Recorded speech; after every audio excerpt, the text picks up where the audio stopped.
car is one of my very favorites. Through her many lenses, Carol Walker captures history of the American West. And you can see how the families have very similar coloring and everything. She's been photographing wild horses since 2004. It was just a beautiful moment spending with these horses. A moment that wouldn't last. And then I found out they were going to round up and remove them the next year, most of the herd, and I was heartbroken. The reason BLM does wild horse roundups is basically due to the Wild Horse and Burro Act of 1971. Brad Purdy is with the Bureau of Land Management in Wyoming. The law he's talking about makes the BLM and U.S. Forest Service responsible for managing and protecting herds on national public lands where they were found. It says that, if wild horses get to be too populous or there's too many wild horses, basically out of line with the ecological balance there on the range, that the Bureau is required to remove them. Or limit reproduction through birth control. This year, across the western U.S., the BLM is planning to remove about 20,500 of an estimated 73,000 wild horses, the second highest number ever planned.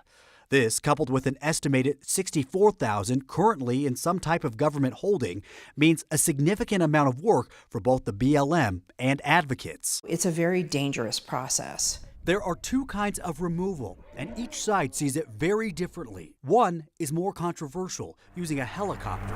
So the helicopter seems like a big predator. And when horses panic, they can injure themselves. I captured the helicopters chasing the horses.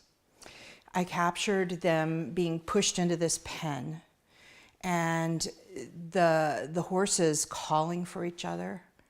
The mares calling for the foals calling for the mothers, the stallions calling for the mares. Herds that are not used to seeing people, I think that's where, the BLM is looking at having to do a helicopter gather. For herds that are more familiar with people, Purdy says they use bait trapping, although rarely does this happen. That's where BLM goes out. We put up traps where the horses can walk in, and then they're just sort of there in a pen.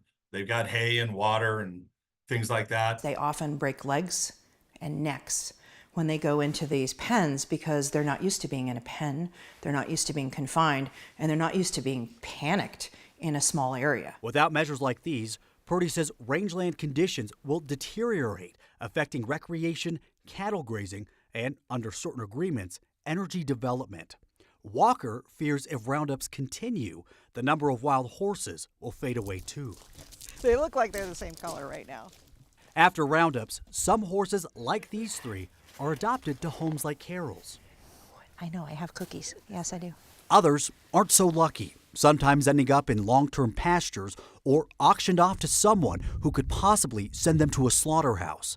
Since 2018, the BLM says they've gathered and removed more than 64,000 wild horses and burros. What all three of them went through being forcibly separated from their families, and the fact that they're willing to trust us after that is just simply amazing. Since taking those first photos 20 years ago, Carol's photography has become more than just capturing beautiful imagery.